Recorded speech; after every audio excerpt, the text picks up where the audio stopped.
Some horrors don't come from ghosts or monsters.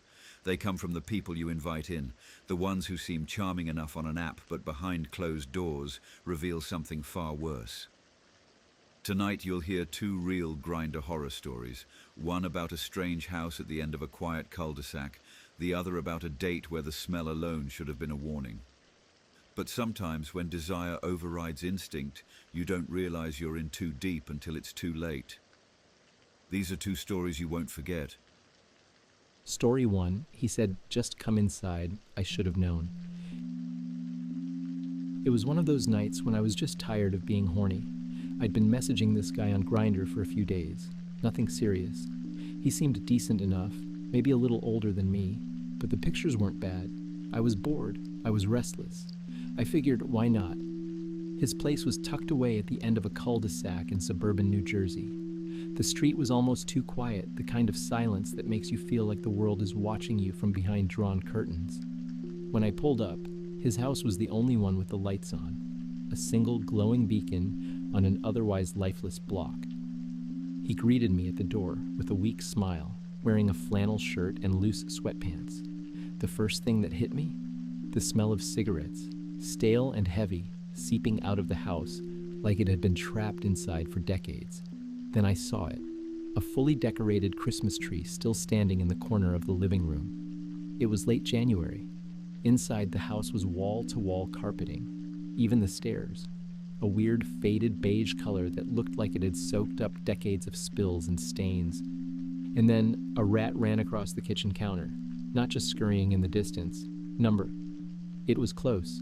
It ran right past an open, greasy pizza box and grabbed a crust before disappearing behind the toaster. He caught me staring. "Ah, yeah," he said, brushing it off like I just saw a spider. "Been dealing with a little rodent problem. Got some traps out. Just haven't had time to take care of it."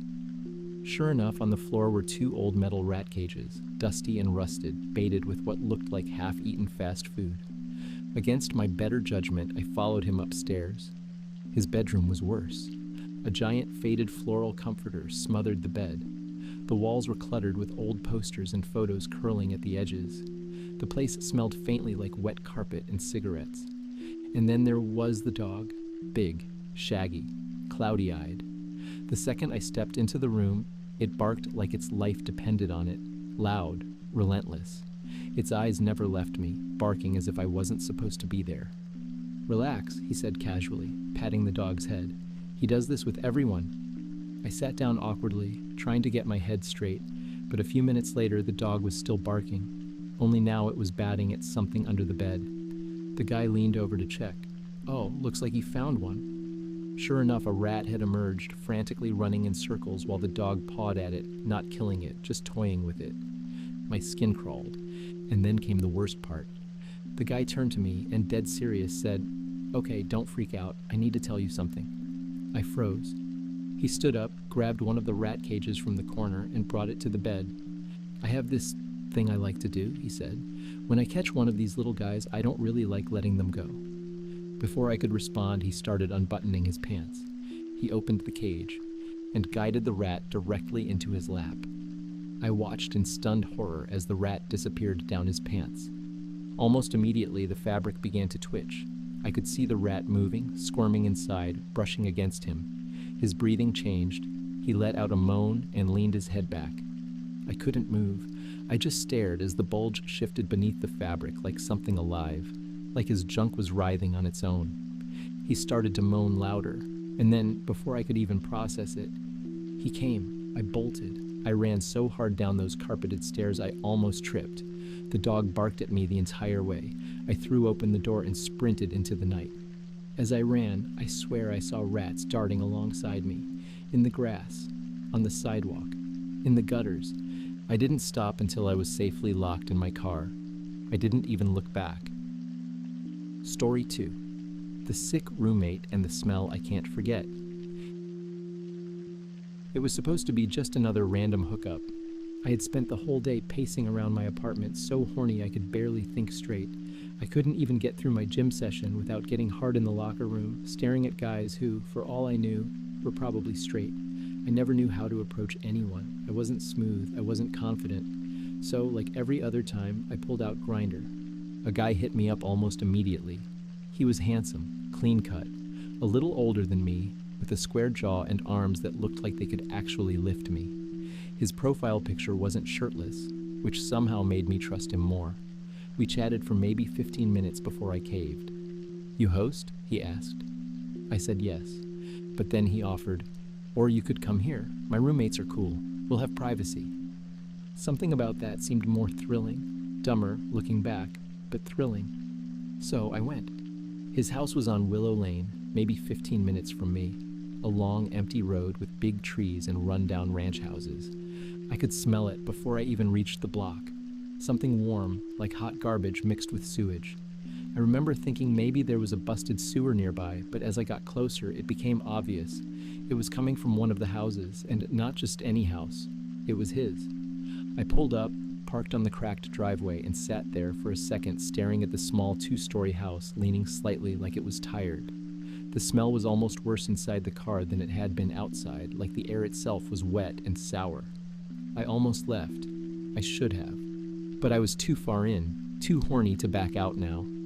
I knocked. The door creaked open, and there he was, better looking than his profile, actually. His smile made me forget the stench for just a second. "Hey, come in," he said, stepping aside. As soon as I crossed the threshold, the smell punched me. The air felt heavy, thick, almost like stepping into a hot bathroom after someone's taken a dump, except way worse. "Sorry about the smell," he said casually. "My roommate's really sick. She's been having stomach problems all week." I nodded weakly, eyes already watering. As we moved deeper into the house, I caught sight of her room, door wide open. Inside, it was chaos. The floor was scattered with beer cans, empty bottles of cheap vodka, half-eaten takeout containers, and what I swear was a massive pile of vomit staining the carpet next to the bed. I gagged. He laughed like it was no big deal. "Yeah, she's got issues, but hey, it's not my room." I almost turned around, but the guy looked so calm about it all. I told myself I could power through. We went upstairs. As if things couldn't get worse, he mentioned, "Oh, by the way, my other roommate's home. He's actually hooking up with someone right now, too, so we can't use my room." He grinned. "So, we'll just use hers." My stomach sank, the hers being the roommate whose room I had just seen in complete filth, whose puke I could still smell from down the hall. Before I could object, he pushed the door open. The heat and smell hit me like a brick wall. The air was thick, humid, like a mixture of bile, liquor, and rotting food. I literally felt like I could reach out and grab the stink like fog. At the far end of the room, the door to the ensuite bathroom was cracked open, and I could hear her, violently vomiting, followed by wet, gassy sounds I can't even describe without gagging. I should have left, but I didn't. The guy was already unzipping his jeans, sitting on the edge of the stained mattress like this was perfectly normal. I stood there like a deer in headlights. We awkwardly started to jerk each other off, me trying not to breathe through my nose, him completely unfazed. I was mentally just waiting to finish so I could run. Then he said it. "Shit," he chuckled. "I left my lube downstairs." I exhaled, thinking that meant we'd just stop. But then he got up, walked over to the pile of sour-smelling vomit next to the bed, squatted down, and with no hesitation scooped up a handful with his bare hand. "I'll make it work," he said, grinning. Before I could react, he sat back down, the sick dripping between his fingers, and began stroking himself with it. He looked at me expectantly, eyes glazed with excitement, as if inviting me to join him. I backed up immediately. "Dude, what the fuck?" But the carpet was wet, and as I turned to run, I slipped, 1 foot out, 1 foot under me, and I landed face first into the very same slick, putrid mess. I could taste it. Something foul, sour, alcoholic, and horrifically warm. I vomited immediately, uncontrollably. It splattered onto the carpet, mixing with the mess already there. He didn't even flinch. He just sighed and said, "Oh, sorry, man. Didn't mean to freak you out." He tried to help me up, hands still slick with the mixture. I shoved him away, wiping my face with my sleeve, and sprinted out of that house, slipping again on the way down the stairs, leaving the door wide open as I burst into the night air. I walked home. I didn't even call an Uber. I just walked, tears in my eyes, trying not to throw up again. I showered for hours that night, scrubbed until my skin felt like it might peel off. It took months before I could even think about meeting anyone off Grindr again. And even now, sometimes when I catch the faint smell of cheap vodka or stale beer in the air,